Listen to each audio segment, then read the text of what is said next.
It's game time. The Kid Gowie. Ravens Nation. All we know is purple and black. And if you're not a Ravens fan, welcome to Baltimore, Maryland, M&T Bank Stadium, where opponents don't make it out alive unless we bury them. Every team be afraid of them, especially all the quarterbacks, as our defensive linemen won't hesitate to leave you sacked. Let's take a minute, go back to Super Bowl 35. Domination was an understatement up against the Giants. Numerous touchdowns, they put up numbers, and it didn't take a nutritionist to see they hunger. Only stat Kerry Collins could get was interceptions. He must have thought throwing to the D counted as receptions. The pass was legendary, but don't sleep on the present. Our secondary make quarterbacks avoid that direction. You tryna run the ball, you better hope your blockers work.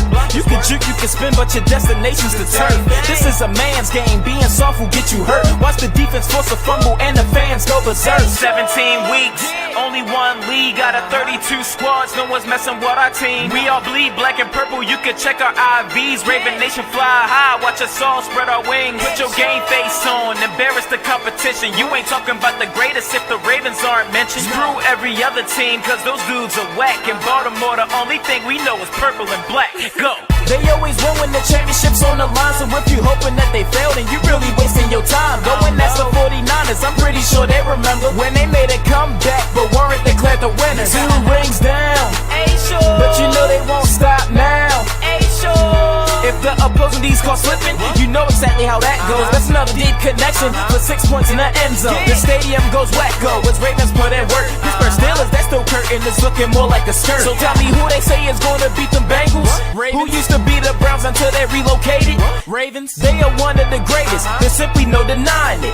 To beat them, bringing your A game's a requirement.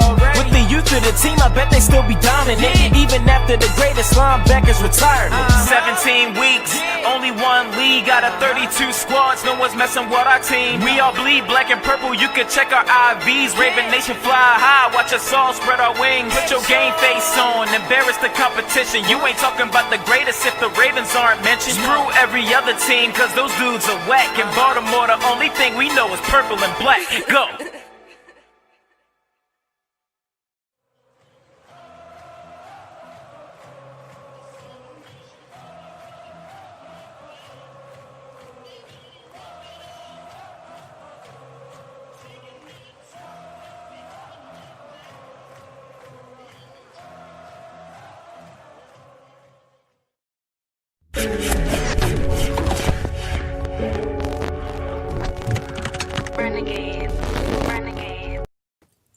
Yo, what's going on, guys? It's here, Sunny, with another video. I hope you guys hyped, because I got a little hyped, guys. I'm not gonna lie, I just woke up not that long ago. So if you see it in my face that I'm a little tired, yes, I woke up about 20-something minutes ago. If you follow me on Twitter, I put it like up, because a couple of my guys, Ace and Raven, were like, "Man, are you sure you're gonna get up?" Put a couple of times.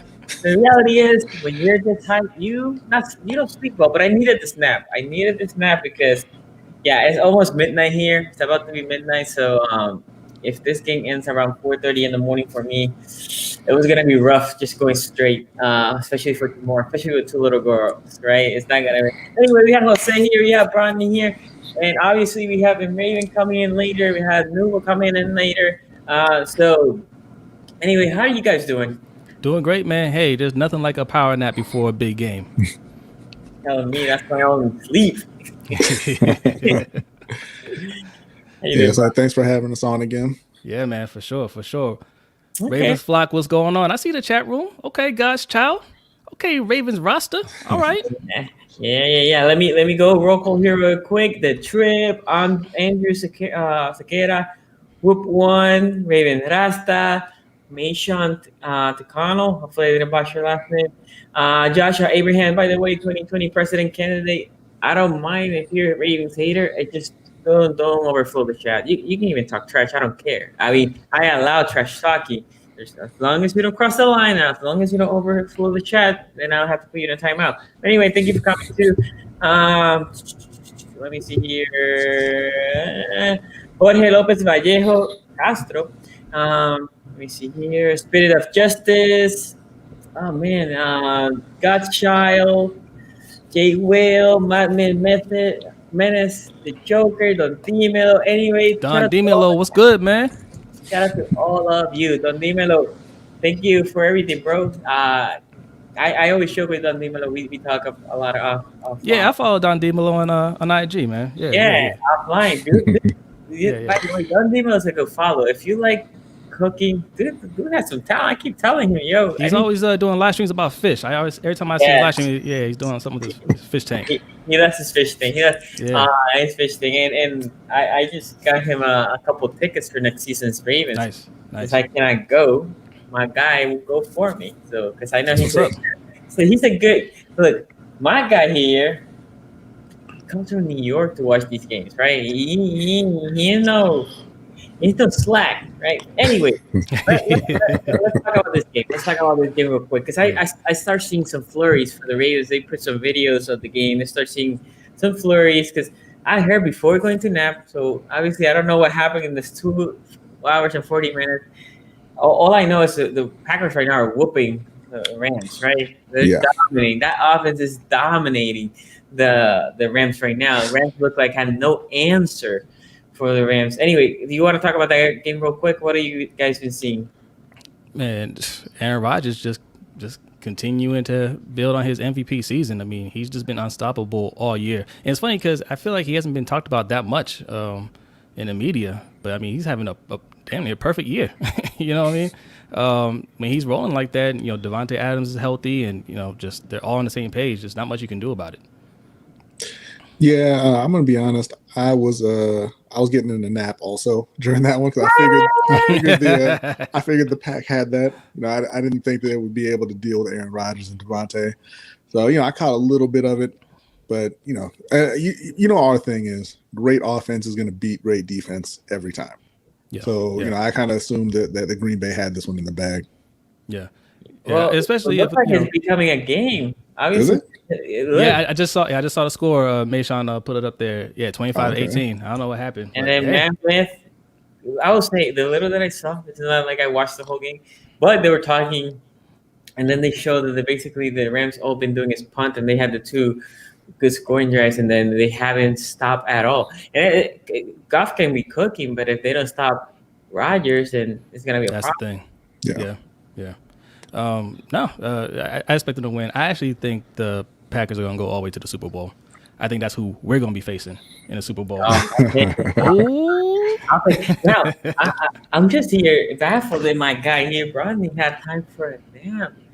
How blessed are you that you have a nap during the day? Listen, you got to do it. Like I said, I know it's later over there, but it ain't early here. All right. Yeah. So, it's gonna be Sunday. Now if you look outside anyway, it looks like it's midnight over here. Yeah.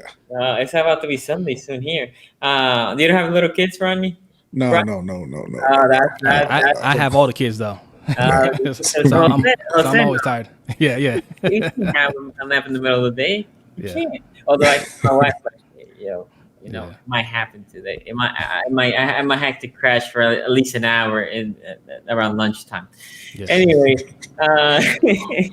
okay, so let's talk about our game. Let's talk about Bills Ravens. So I was saying that the Ravens put a video of some snowflakes here and there. By the way, the inactive just came, so let's talk about that real quick. Punter Johnny is out as typical. Wide receiver James Prochet, he's out. Mark Ingram out. Taylor Ferguson / Fergie, how I call him, out. Pierre the Seer, he's out too, which is all fine. This is one that I'm surprised a little bit. Justin Ellis is out, and Oh, Broderick Washington. So obviously, what this tells me is they believe that the Bills are not gonna run, so they don't need as much depth.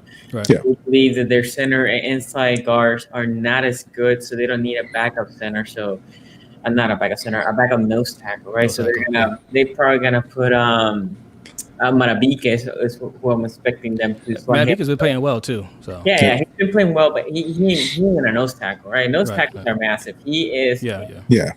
as a nose tackle. He's good. He's more that DT, right? Like in a 4-3, he'll be that DT. In a 3-4, that was where we play. He'll be that DTDN, right? He goes above the guard ish. So, but it looks like they're basically saying you're not gonna run, so we don't care. So yes, Justin Ellis is out. As the email was asking. So, what do you think about the inactives? What did this tell you guys? Really, the only one that I was a little bit surprised about was Pierre Desir. You know, they brought him up to the active roster. I figured he would be active because they would need a little more depth. I mean, Buffalo goes, like 6 deep at wide receiver. So I figured they would want to have as many DBs as possible active. So I thought that he'd be playing tonight. But other than that, like you said, it's not a whole lot of surprise going on there. Buffalo just lost Zach Moss for the year. And, they weren't exactly a great running team prior to that. So yeah, I don't think they're really expecting too much on the ground from them. Yeah, no, exactly. Like I said, Zach Moss is out, and even when he was healthy, like they don't commit to the run. So even if they break off a couple big runs here and there, they're not going to commit to it. So yeah, you don't really need to stack up in the middle. Yeah. So somebody here asked, Justin Henry said, what happened to Jaron Kirsch? I don't know if they called him up from the practice squad, right? I don't think they did. No, I think he's still on the practice squad. Yeah. He's still in the practice squad, so you will see him first being called to the active roster, and then you can see if he can be called as on the active for the game, right? Yeah. Right. The inactives are part of the 53-man roster. If you're in the practice squad, you're not gonna see your name there, and that's what Kirsch is. Right. Venomous, in the case of Ferguson, I'm not surprised. I've been saying this for weeks now. But when my guy Ward wasn't active, I kept saying we cannot have Jihad Ward. Yeah. I kept saying, and then a lot of you guys on Twitter told me like, yeah, but we're developing these other guys. Well, in some point, some coach said like, we can't develop this guys no more. We have to put our best. And Jihad Ward is not only good at the outside linebacker. I'm not talking he's a superstar. He is good. He's good. Yeah. As an outside linebacker, he's good, but he can also play the inside, right? So he's versatile. He gives you that versatility. It's same thing with Perel McPhee. The thing with Perel, I mean, he's older. I know he balled last week. He only had 20 snaps. Felt like he was there all game. Just the 20 snap that he was there, he was super effective. Yeah. In the case of Ferguson, he can only do one thing, outside linebacker. Not only that, he can only have one move. You can really not put him outside the coverage. And I did say that you can see some progression with Fergie. That one move is getting better, but when you have one move, people can scheme you out. I'm expecting him to have a jump next year. If not, that's when we can start talking about him not paying out. But so far, he. In the case of Ferguson, he's just developing. He was a late third round pick. Same thing with Boykins, right? I do give those guys a little bit more of a padding because third round pick is the reason why you were a third round pick. First round picks, I'm a little harder than them. Second round picks as well. But they're especially late third. I'm good with that. I honestly thought I'm a little disappointed. I thought Ferguson was going to be able to contribute a little bit more at this point, and that's why B was smiling earlier because me and him used to go at it about what Jay Ferg was going to be in the league, and I was like, man, look, he led the nation in sacks in college, man. Like it's going to translate, just like Judon. Judon had 22 sacks in his last year of college, right? And I was just like, well, look, Ferguson is cut from the same cloth, but he's not, so. And I was like, yeah, Judon can change directions, though. So Yeah. Now, Judon is way more versatile. Yes, He was, when he came, more athletic, too. Think about this. Judon played special when he was in that rookie year. Remember, he was bouncing between active and inactive. I remember watching a video, one of those wire videos, when Judon was a rookie. Suggs telling him, you have to be better in special teams. That's how you get active. right? Yeah. Well, Ferguson doesn't play any special teams. So if you cannot play special teams, then you're now what, the fifth, sixth best guy who's not Exactly. a backer. You don't get active. It's same thing with in the case of Mark Ingram. Yeah. I said this last week. It's not that Mark Ingram is your fourth best RB. It's not that. It's the Mark Ingram is your third best RB, but he doesn't play special teams. So then they go with the fourth one that plays special teams, and they really don't use that third one as much, right? Especially Sonny hates seeing Hill at all there. Every time I say Hill in the field, I know we're gonna go batting that down because Hill does. I mean, I'm hoping he proves me wrong today, but usually Justice Hill doesn't do shit. He doesn't catch the ball. He doesn't block well. He doesn't run well. He doesn't do anything. But he tackles on special teams, though. That's what got him. That's what got him on the roster. He can tackle on special teams. On Justice Hill. Look, I don't know about my rest of the Ravens flock here. When I see Justin Hill in the field, there's nothing against the dude. Looks like a good guy, but when I see him in the field, I'm like, oh, man, why is not Dobbins there? Why is not good? Right? Yeah. On special teams, he's amazing. Let me rephrase that. On special team, he is. It's a reason why. He is your new Chris Moore, right? Chris Moore used to be doing what Justin Hill does, right? Yeah. He's like that gunner, fast dude. He's usually the first run there. Levine's right behind them. I see Moore is active for this game and Justice Hill, so obviously they want to make sure that that special team coverage is on point. No stupid things, because this is gonna be a tight game and special team play can determine this game, so you want your best special teamers there. Yeah. So, but yeah, I'm not trying to hate on Justice. Justice looks like a cool dude. It's just I was expecting way more. First of all, I hated a pick when we picked. Same thing. I'm here transparent. I hated the Dobbins pick too. I was not a fan. Not because of Dobbins. It was because why another running back? We need a receiver. Exactly. There. Yep. So you can go back and check. I'm not here trying to sugarcoat anything. And Dobbins has been amazing. I think still the Mims would have been amazing too in this offense. He showed flashes this year. Anyway, I digress. Let's talk about the game. I've been saying this is the third time I say let's talk about this game. It's all good. We got time. Yeah, we do have some times. I already got a message from Newell. He's also coming, guys. Cool. So, Josh Allen, how do we stop him? Yeah. Let B take this because he made a good point on our show. I was with Josh Allen. I really think, if you look at their three losses, the three teams that beat him: Kansas City, Tennessee, and now I'm blanking on the third, Green Bay. Chiefs. They didn't really get to Josh Allen very much. He got sacked time total in those three games. And there wasn't a whole lot of pressure either. And I think, when I look at Baltimore, you got Marlon Humphrey on one side, Marcus Peters on one side, you got Jimmy, and Patrick Queen drafted in large part because of his coverage ability. I'm looking at them and I'm saying, you know what? Play the pass first. Kind of, I don't want to say ignore the run, but tell your linebackers don't be biting on any play action. Take that extra beat or two to make sure it's actually a run play before you come up. So stay back, play the pass, have your D line, make sure you're rushing to contain. Not necessarily to get to him because Josh Allen, he's not Lamar, but he can make plays with his legs, right? Yeah. So I'm thinking D line, get your hands up on every pass attempt. We want to clog up the middle of the field, clog up the passing lanes, have Marlon and Marcus playing man outside, and really just kind of force them to make smart decisions, make throws into tight windows, and just take, shorter plays, right? He's a guy who wants to make big plays all the time. Force him to take, 5 yards here, 6 yards there, and just try to frustrate him into making mistakes. That's what happened in their losses. He had 2 interceptions against, I believe it was in their first loss, Tennessee. He had 1 in the first 4 games. He had 2 interceptions against them. He had a couple interceptions in another one of those losses. So just kind of on offense, really, really try to bleed the clock as much as possible, limit the number of possessions for Buffalo, and just try to frustrate Josh Allen into making a mistake. Yeah. I'll also add, don't blitz as much. I mean, we're by far the number one blitzing team, and they expect that, and they're the best against the blitz in the league, right? So they're gonna anticipate a lot of blitzing, show blitz, but don't actually blitz. Drop back in coverage. That's gonna add to his frustration, I think.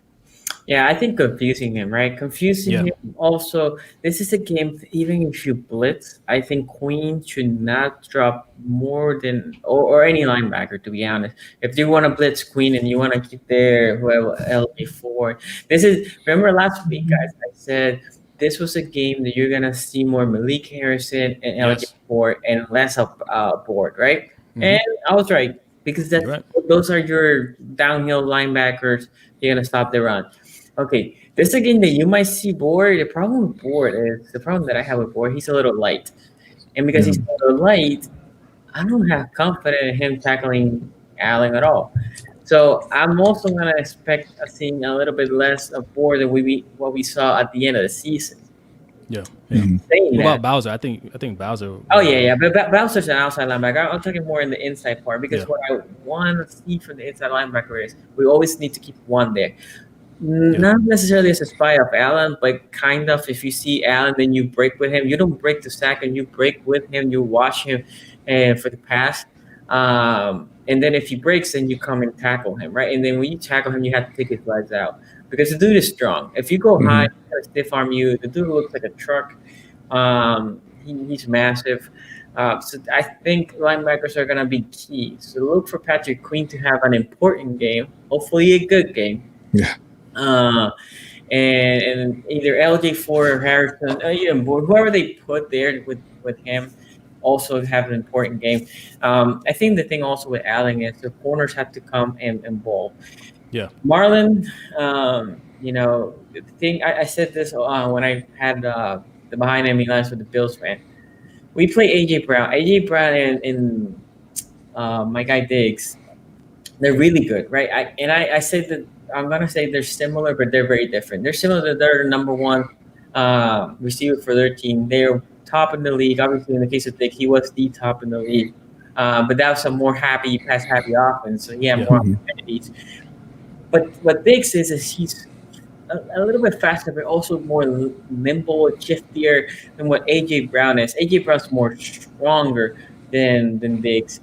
And that's where Marlon struggled, right? Marlon it looked like he was not ready for the strength of AJ, and he wasn't ready also for the allow of play, right? So AJ Brown was strong, and they also let them play, right? Not only he got bullied a little bit. Yes, not only because of the touchdown pass, but think about all the other catches. Marlon was struggling with him because AJ was like, "No, I'm gonna get in your face until they call something on me," right? Right. So that's not Diggs.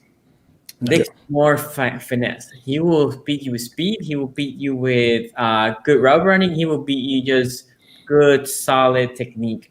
Yeah. And I think Marlon can excel in there. So what I will say is Marlon has to be on him. And then until he gets burned, or if he's getting manhandled or whatever, then we can look either bracket him or change. But this is a game that Marlon Humphrey should be the only guy on Stephon Diggs. Yeah. Let me go real quick here. So we have here in Raven. How are you doing, bro? Hey, what's going on in Raven? Good evening. What's up, Sonny? What's up, Jose? Hey. What's up, Rodney? How you doing? How y'all doing? What's going on, man? I saw you on Rico's channel last night. Yeah, that was a lot of fun, man. We had a whole lot of fun, man. That was cool, man. Yeah. Okay, Jose, you were saying something? Sorry, I got to interrupt. Yeah, I think I have no problems with bracketing Stephon Diggs, because look, we already know that that's going to be his main target, right? And like you said, frustrating a young quarterback, right? He might look to throw to Beasley and John Brown if Diggs isn't there, but he's only going to do that for so long because he wants to get the ball to Diggs. That's his safety valve, right? That's his comfort zone. Mm-hmm. So you get him out of his comfort zone. You're showing blitz, but you're not really blitzing that much. You're kind of confusing him like that. Yeah, he can have a bad game. Like it's there's a lot of things we could do. Wink Martindale can definitely figure out ways to confuse him. Yeah.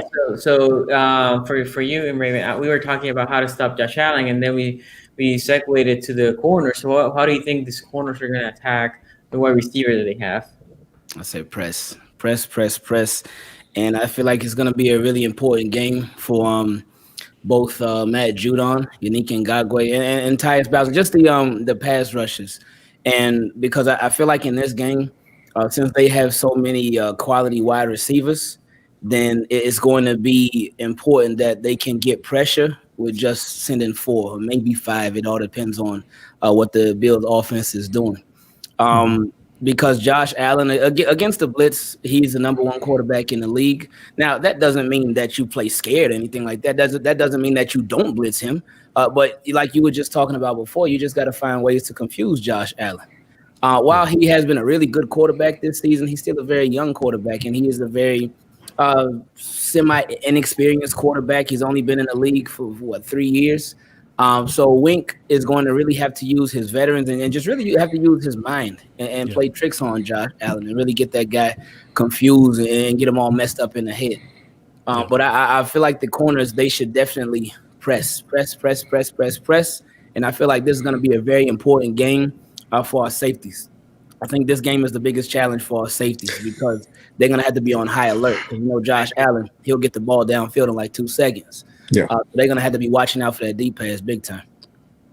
Yeah. Brodney. I do agree. I mean, I know Diggs and Brown specifically are pretty good against press, but like you're saying, it doesn't mean you back off of what you can do, right? You've got these 2 all-pro corners. I do think I would really only play man on the outside when they're going vertical, because I know they like to open up the middle of the field and hit those crossing routes for Josh Allen. Those are easy throws. So I think they can do a little of the, they call it pattern matching. And if the outside receivers are going vertical, then Marlon and Marcus can take them man. And if they're going underneath, going across the middle, then you just pass them off to the linebackers. And like I said before, you want to make sure the middle of the field is nice and clogged, so he doesn't have any easy quick throws that he can make there. Yeah, I agree here. And I think pressing is the solution. Not only that, our corners like playing press. Think about Jimmy Smith. Think about Marlon. Both of them like pressing. Peters, I think it depends who he's playing against, because Peters likes to wander, right? He is that guy that he's like, I'm pressing, but I'm also watching in front of me to see if I can just not press and go find somebody else. And we love him, guys, because you might say it will drive you crazy, and I'm sure it drives the coaches crazy, but he makes a lot of plays. This is why I think Peters, when he starts taking a step back with speed and agility, he has to move to free safety, because that is his play. He's a roamer. He likes to see where the ball's going. He likes to attack. Similar to what Ed Reed used to do, not obviously at his level, but similar to what Ed Reed used to do. Okay, and Raven says something here really important, and it's the pass rush, right? We're gonna blitz. That's obviously we bring that heat, but even though we bring that heat, we brought Yannick Ngakoue, right? We brought Calais Campbell, and you have Judon, right? 3 guys that are looking, in the case of Judon, to get played. Same thing with Yannick, and we brought Calais Campbell to rush for the inside. This is a game that you are hoping, because the Buffalo O-line is not great. They're okay. They're not great. So this is a game that they need to ball, because if that D-line ball, it's going to be a long day for them. Before going that, Big Willie, shout out to you, man. Thank you for joining the live stream. Thank you for the donation. What's that? Let's get this done. You keep it clean. What do you do, man? Shout out to Willie, man. Appreciate you, man. Okay. So saying all that, what do you guys think about that D-line on the passing game? It's like you said, that's what we paid for, right? I mean, that's where we spent the money. I expect them. Look, they did the job in the first game, right? I think they all understand we're healthy. This is what we're here for. We need to do our job. And I expect the same thing in this game. I think they're going to dominate, to be honest. I predicted a 23-13 score on our channel, and I'm not backing off of that. I mean, I know they're really good offense, but that defense, man, when we're on our A game, we showed last week what we can do. So, yeah, I think that D-line's going to dominate. And that's a really good point that you made about the defense being healthy. I know a lot of people have questioned the Ravens defense, saying, oh, man, this Ravens defense, they're overrated. They really not all that. But with the Ravens defense, they haven't been all together in such a long time. especially ever since we got Unique Ngakoue. Ever since we got Unique Ngakoue, somebody's been hurt, somebody's been out, somebody's been missing. Like especially when that whole C-19 outbreak happened, Calais Campbell was out, Brandon, y'all know the whole list that was out. But against the Titans, that was the first time that we got all the boys back together. So in this game, everybody came out healthy that game, which was great. So in this game, all the boys are going to be back together again. So that should just that makes such a big difference when you think about this defense. And again, like you just talked about too, that's where the investments have been at. Ravens, they pay for defense. They pay premium for defense. Yeah. And this is where you need to get that ROI, that return on investment. Absolutely. Yeah. So just like you were both saying, these are the games that they brought all those players in for, right? We've been hard on the defense, particularly in the second half of the regular season, but it is what it is, right? You bring in that defense, you bring in all those players to stop offenses like Buffalo, potentially Kansas City next week, and to keep you advancing. In this particular game, I mean, we all know Wink loves to blitz. That's kind of his thing. If I were them, I would at least attempt to not blitz early and see if you can get that pressure just with the D-line. I think that's much better for them. You can drop more guys in the coverage because, again, Josh Allen has been amazing this year, and they have probably 6 wide receivers who could start in Baltimore. So, I mean, I would try to get there with just the front 4 before you start blitzing too much. But I would expect, they should be able to get some pressure just with the front 4 tonight. Yeah, think about this. I think Raven also spot on in this one. Yannick Ngakoue, he's not getting paid a lot of money, but he's paying a good chunk, right? Not necessarily for us. I know the Vikings pay him a big portion of that. In the case of Judon, we pay him a lot because we franchise tag him. Calais Campbell, $15 million per year. Big Baby's a lot of money. And then you have Wolf, that is the cheapest one, but still an investment. And then if you think about behind them, we have a lot of good savvy veterans. And then Marabuki, a second or third round pick. So a higher draft pick on him. So obviously that D-line is invested, and so is the corner. So this is the game that you look at your defense. They're like, we invested in you guys, right? But one of the cheapest guy in our defense is one of the more important guys in this game, in my opinion, which will be the Joker. He's still the rookie of the year. That's why he's one of the cheapest on this. But I think we're gonna try at least to attempt to play a lot of high safety, single high at the beginning, and see Joker basically saying like, you need to figure out if somebody's getting beat, then you go bracket that guy, right? For example, Marcus Peters and John Brown, which is my biggest fear, to be honest. Marcus Peters and John Brown. John Brown does a double move. Peters gets there looking, he gets thick, and then Joker can go there and help. Because although Allen has been so good, Allen is also, he likes to play with that ball too much. He likes to throw so many risky balls, and he has gone away with it. But if Baltimore can, take advantage of that, that will be spectacular. Yeah, no, I agree. I mean, lately, I think Marcus Peters has been kind of self-aware of that double move, either him or the coach, because he plays so far off these wide receivers. Even if it's not number one wide receiver, sometimes I'm looking at him like, you don't you don't have to play that far off that wide receiver, man. Like, he's a number 3. Like, you can play a little closer. It's fine. So I don't think that's going to be an issue in this game. And for this game, I'm fine with it, right? Force Josh Allen to just throw the underneath, right? I think he's a player that, like you said, he plays around with the ball. He likes those deep passes. And, if he has to dink and dunk his way down the field, I think he'll get a little impatient with that. Yeah, eventually he'll try to force something and Baltimore can take advantage of it. Yeah. Okay, so last thing I will say for our defense is also capitalize. If there's a turnover to be have, go get it, right? No dropped picks. If there's a fumble, go get the ball. The turnover can definitely swing this game. I saw, like I said earlier, there's a little bit of snow. I don't think supposedly it's not going to snow a lot, but what it could have a web ball, right? So a ball can slip. If you're in the defense, if a ball's there to be had, go get it. Last thoughts for you guys on the defensive side. Do you think? They just got to play sound defense, man. They have to really stick with their assignments and complete their assignments each play, because one slip up, and like literally even maybe a slip up, because it is going to be a little wet out there. It's going to be cold. One slip up could change the game big time.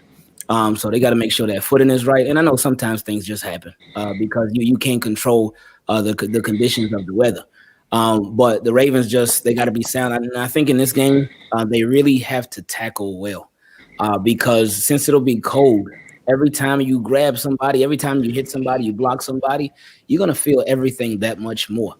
So with the weather playing the factor that it is, you just got to, when you hit them, when you grab them, you got to stick with it and try not to fall off of them because you don't want to turn like a 6-yard gain into a 20-yard gain. Yeah.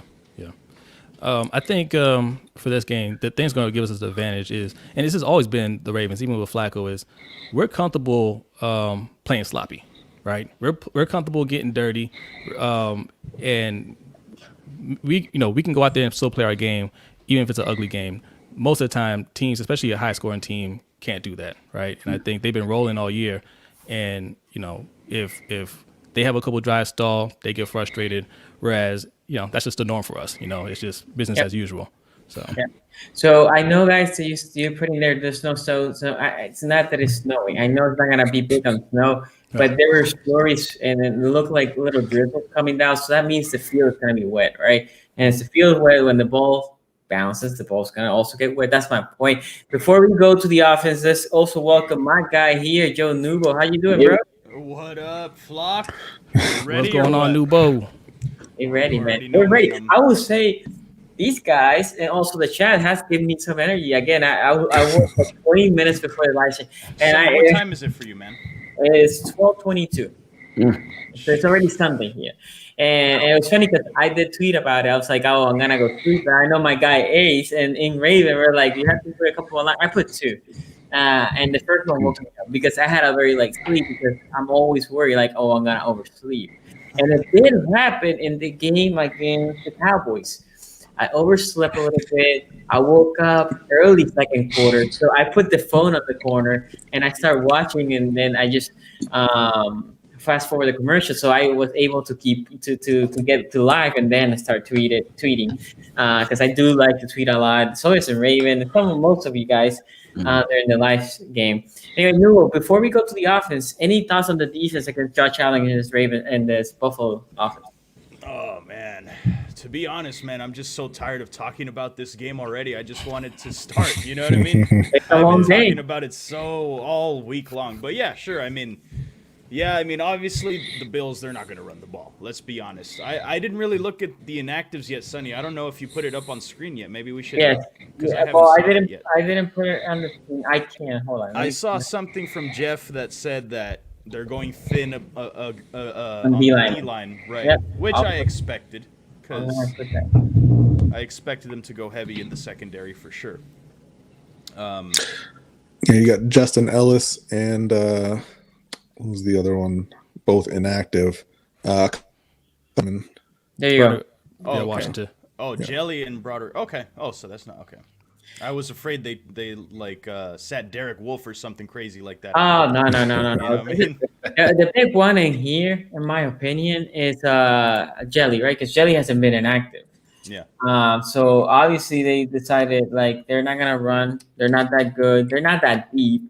The only guy that I'm concerned that we haven't talked about a little bit is Yelton, right? Because Yelton is a shifty guy, and it will be more in the passing game too. It's not in the running side. It's just in the passing side. So again, linebackers will be important. I don't mean to cut you off, Nuke. No, it's cool.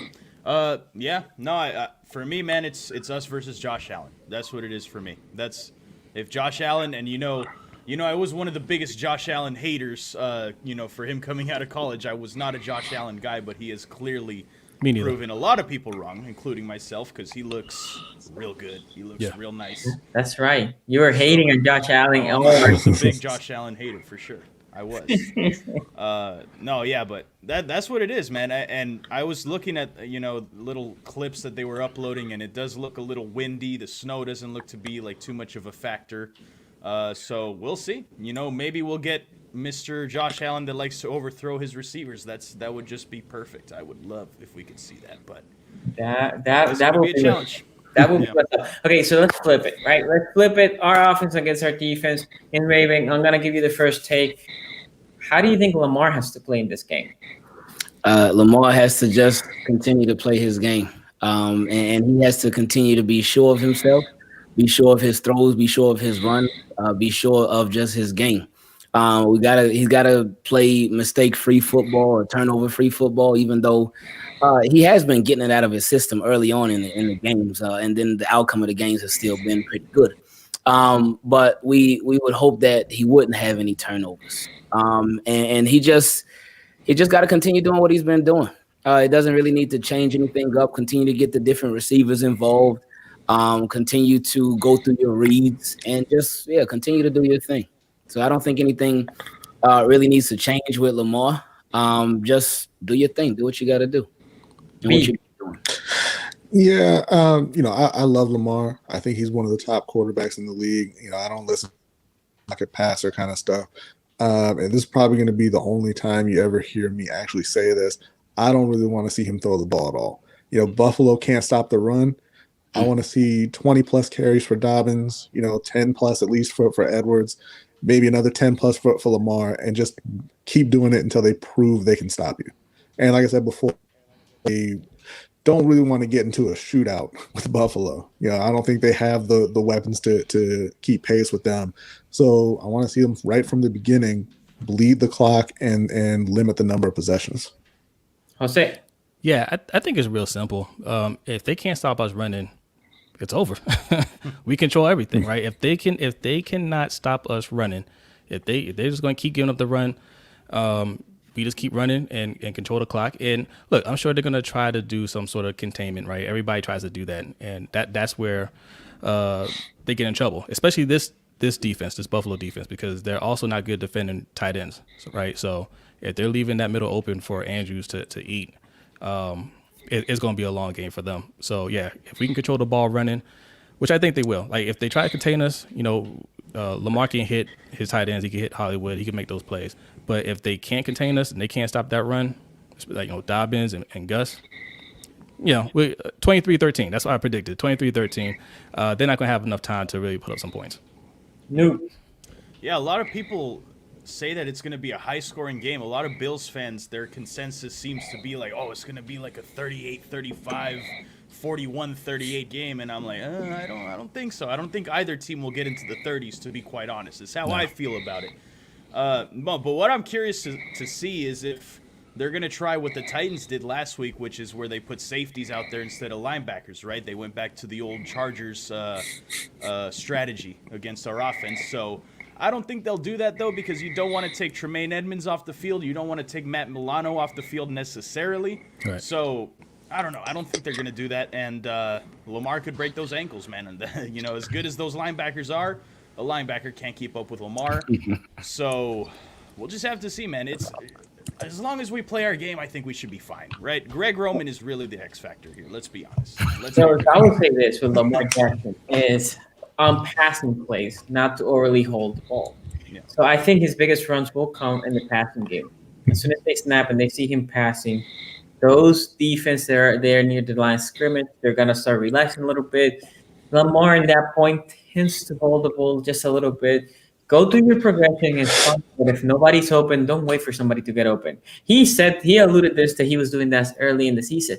It's not only early in the season. I've even seen him still, right? Some of the sacks that he gets is obviously on the passing side, but it's him just waiting his receivers for a little bit longer. Don't wait, man. If the defense gets relaxed because he's looking that you guys are passing, just take the lane, because at that point there's going to be lanes. Take the lane, even if you're running for 6 yards. The last 6 yards that you might not take in because you might have taken a sack. So that's right there, minus 10 in the total grand scheme of things. So go ahead, run for that 6 yard, and that's fine. Don't overthink, Lamar. I would say that's the big key. Don't overthink. For sure. Do what they give you. If they give you a lane, run it. If all defenses go there and you stack the box and there's nowhere to be run, well, then I would expect, because this Buffalo passing defense is not great either. I think White on I'm not expecting a big game on Hollywood. I think if they're smart, they're gonna say, here, White, you're gonna be on Hollywood, and that's it. But the guy that I am expecting a big game is from Mark Andrews. And so then just look for your guys. If they're gonna stack the box, they do play more zone coverage, right? That is what they play. They don't like to play man. They like to play zone and have everything in front of them. I still think they're going to still do that. If they do that, yes, there's not going to be a lot of big runs. There's going to be more 5 to 6 yard runs, okay? But you know what it's going to be? I think this is a big game, and with this, we transition to the wide receivers, is for the rest of the receivers, if they're going to play man, there's going to be soft spots in that man, in that zone. And two guys that the Ravens have that they love to play against man zone, Willie Snead and Mark Andrews. They're experts in finding the hole in the soft zone. I'll go back to you and Raven.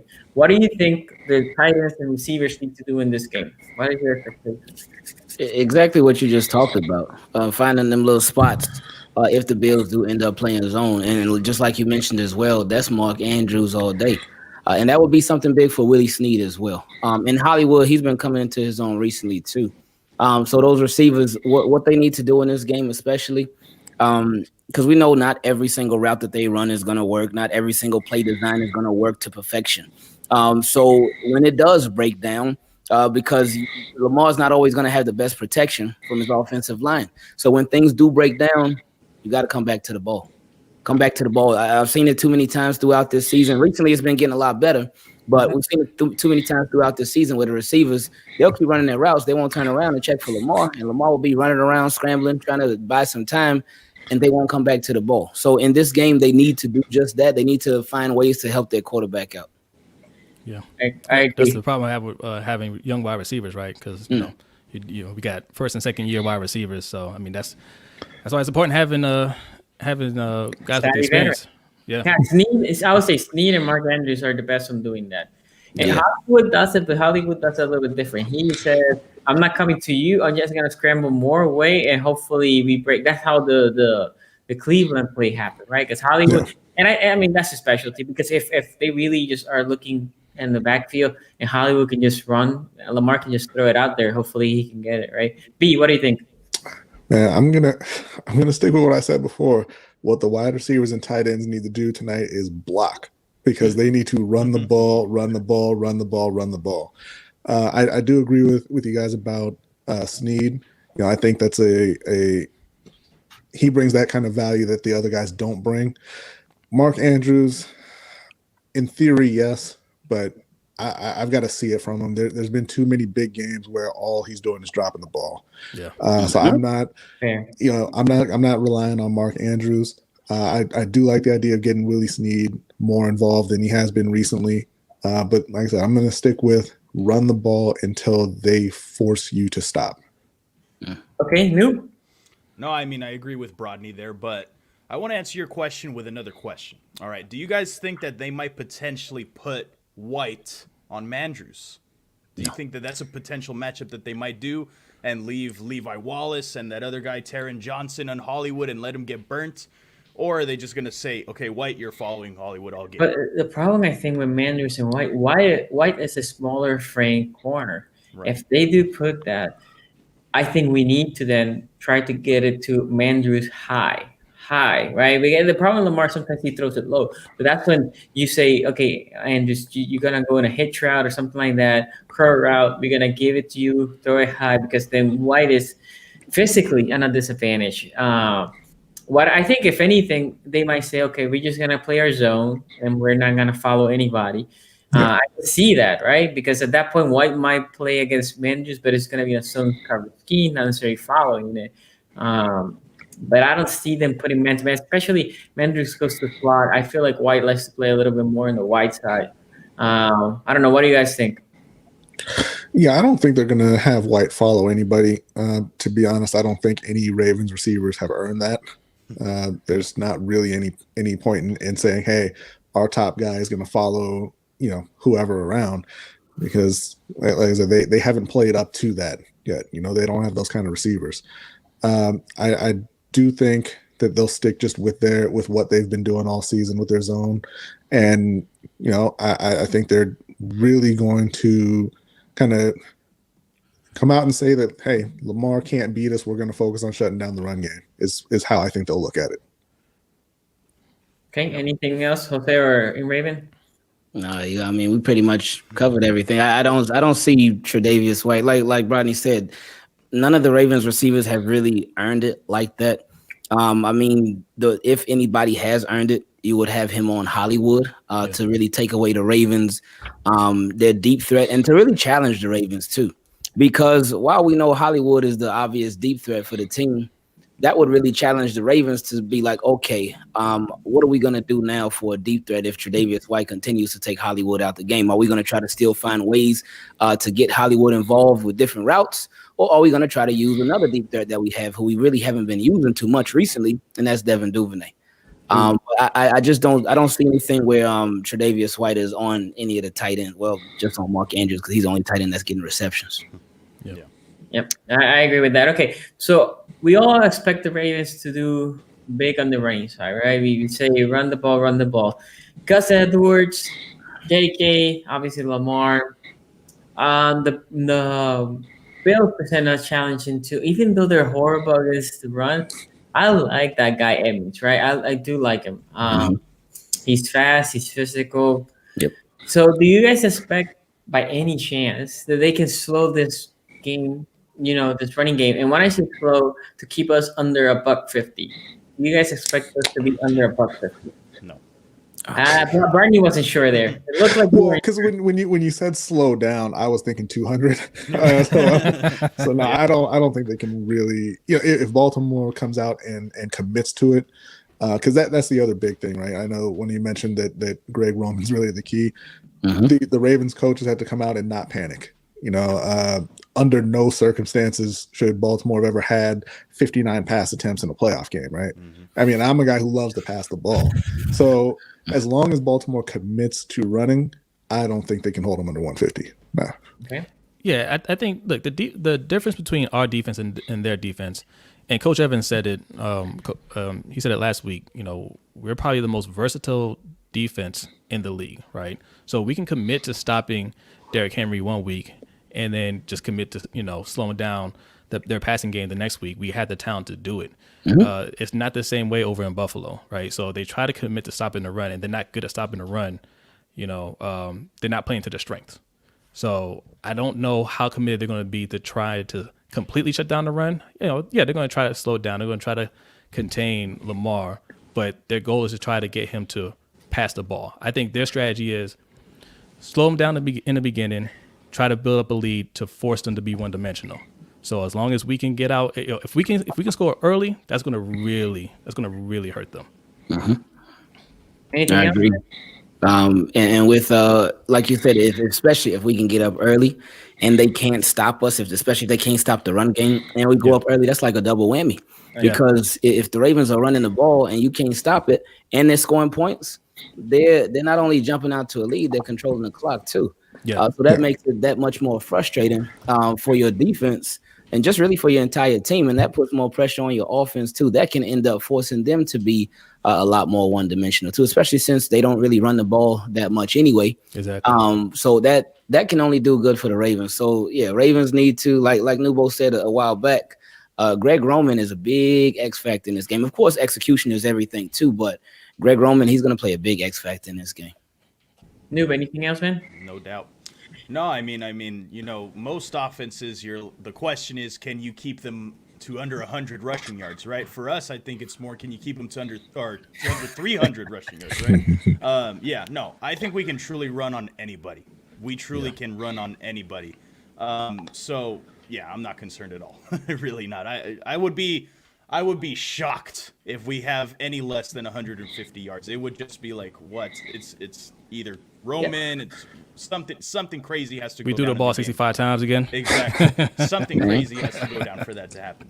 Yeah, I think this is a game that you have, in my opinion, you have to run for 200 plus. What rushing for 200 plus yards does also is, think about this: if your defense gives up any big plays at any given point, right, or gets burned, or they come and they look horrible for drive, and then you come and put up an 8-minute drive, methodically finish with a touchdown.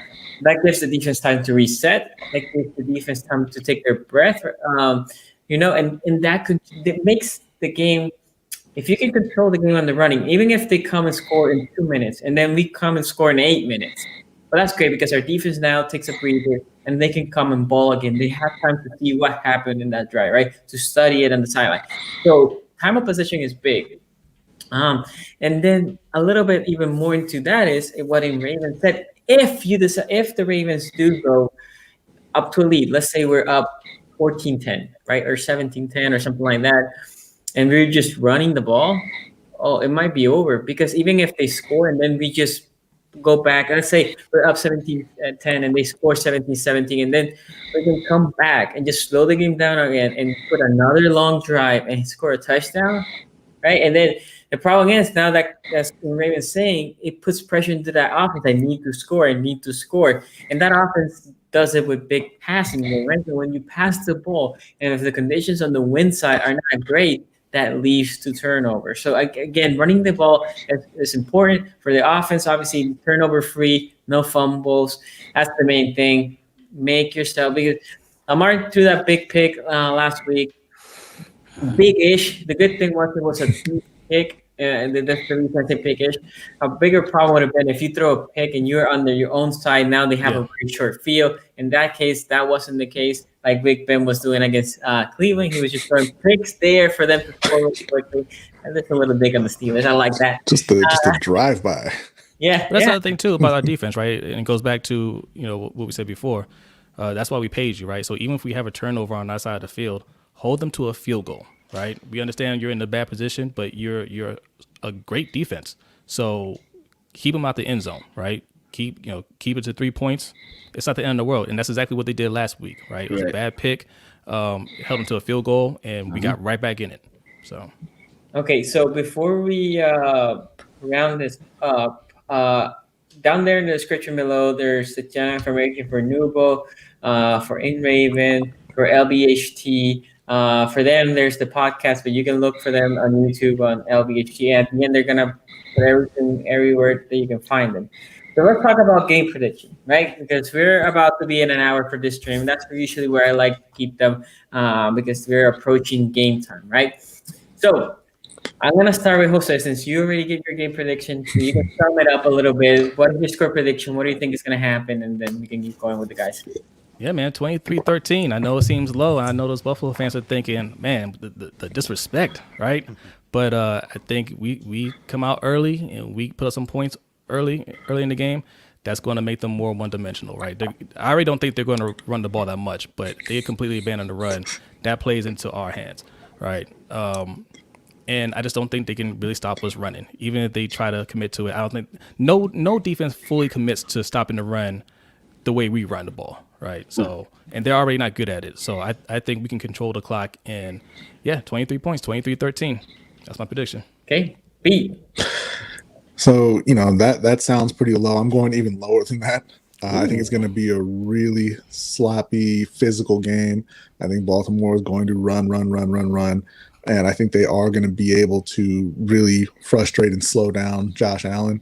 So I had Baltimore winning 17-10. Wow. Hello. I like it. Raven. I actually think it's going to be more of a high-scoring game. I got the Ravens winning 34-25. I think that they will be able to establish a lead, and then there'll be some little back and forth here and there. But then the Ravens, they just pull it out in that third and fourth quarter. Okay. Nugo? I think this is going to go down to the wire. I think we're all going to be, stressing. You guys, you see how I get, right, during these games. You know how it's going to be. I think it's going to be 27-24. I do. I think it's going to be that close. I think it's going to be down to the wire, to the end of the game, bro. That's what I predict.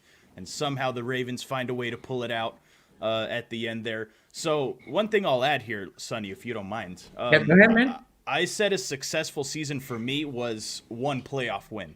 But I might be a little bit disappointed because I know we can beat the Bills, right? Mm-hmm. So if we lose to the Bills, it might be a little bit disappointing for me if we get knocked out in this round. But, But at least we got that playoff win, right? Yeah. To adding to that, I'm disappointed every time the Ravens lost. I'm not gonna lie, especially if I know they had a chance.